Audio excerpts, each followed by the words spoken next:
BJP की सरकार ने असंगठित अर्थव्यवस्था पर आक्रमण किया है और आपको गुलाम बनाने की कोशिश की जा रही है। 2008 में जबरदस्त आर्थिक तूफान आया, पूरी दुनिया में आया, अमेरिका में, जापान में, यूरोप में, चाइना में, सब जगह आया। अमेरिका के बैंक गिर गए, कंपनियां बंद हो गई, एक के बाद एक कंपनी की लाइन लग गई, बंद हो गई। यूरोप के बैंक गिरे, मगर हिंदुस्तान को कुछ नहीं हुआ।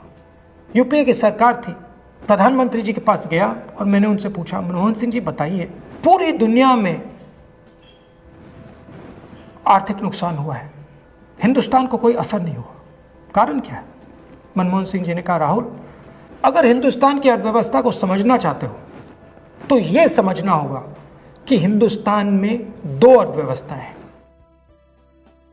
पहली असंगठित अर्थव्यवस्था और दूसरी संगठित अर्थव्यवस्था। संगठित अर्थव्यवस्था में बड़ी कंपनियां, नाम आप जानते हो। असंगठित अर्थव्यवस्था में किसान, मजदूर, छोटे दुकानदार, मिडिल साइज कंपनीज। जिस दिन तक हिंदुस्तान का असंगठित सिस्टम मजबूत है, उस दिन तक हिंदुस्तान को कोई भी आर्थिक तूफान छू नहीं सकता। अब आज के दिन आते हैं। पिछले 6 साल से बीजेपी की सरकार ने असंगठित अर्थव्यवस्था पर आक्रमण किया है।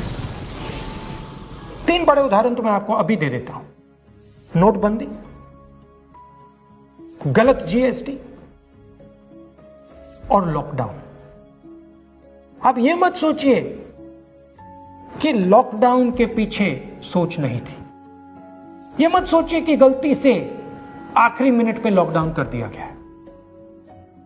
इन तीनों का लक्ष्य हमारे इनफॉर्मल सेक्टर को खत्म करने का है।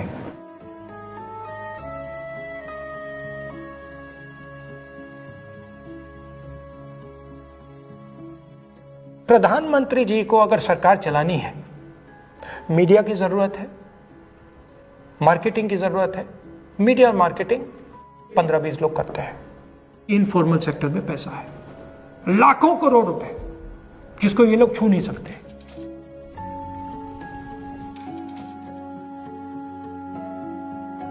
इसको ये लोग तोड़ना चाहते हैं, पैसा लेना चाहते हैं। इसका नतीजा आएगा। नतीजा यह होगा कि हिंदुस्तान रोजगार पैदा नहीं कर पाएगा। क्यों? क्योंकि इनफॉर्मल सेक्टर 90% से ज्यादा रोजगार देता है।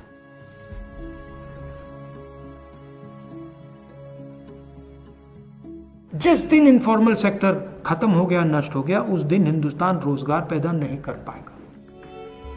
आप ही इस देश को चलाते हो, आप ही इस देश को आगे ले जाते हो, और आपके खिलाफ साजिश हो रही है। आपको ठगा जा रहा है और आपको गुलाम बनाने की कोशिश की जा रही है। हमें इस आक्रमण को पहचानना पड़ेगा और पूरे देश को मिलकर इसके खिलाफ लड़ना पड़ेगा।